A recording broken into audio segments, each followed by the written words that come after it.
ito ay rated SPG. Striktong patnubay at gabay ng magulang ang kailangan. Maaaring may masiselang tema, lengguwahe, karahasan, sexual, horror o droga na hindi angkop sa mga... Sa wakas nga ay makakauwi na nga itong si Mayumi sa Pilipinas dahil nangungulila na nga siya sa kanyang anak na si Ikit.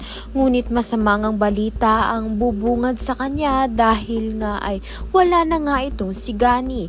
Hindi nga siya nakapag-sorry nga dito kay Gani sa nangyari nga sa kanila noong nan iniwan nga ni Mayumi na matagal ng panahon ng kanyang mag-ama na si Gani at si Ikit. Ngunit hindi pa nga huli ang lahat dahil makakabawi pa nga siya sa anak nga niyang si Ikit.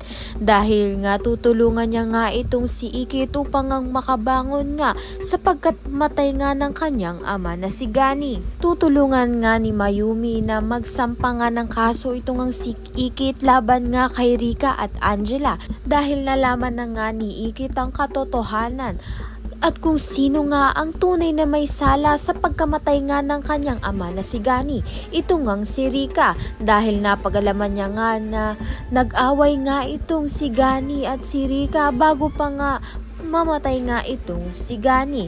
Kaya naman nga't malakas ang ebidensya ang kapit nga nito ni Ikit na si Rika nga ang pumaslang sa kanyang ama. At isa pa nga rito ay itong si Angela dahil nga malakas nga ang ebidensya nga din ito ni Ikit laban nga kay Angela dahil naabangan niya ang resibo nga na nasa kwarto nga nito ni Angela.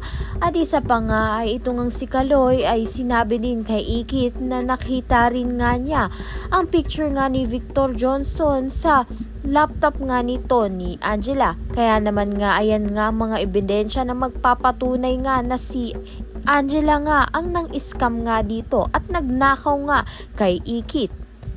Ayan at iba pa ang dapat nating pakaabangan. Maraming salamat sa iyong panonood.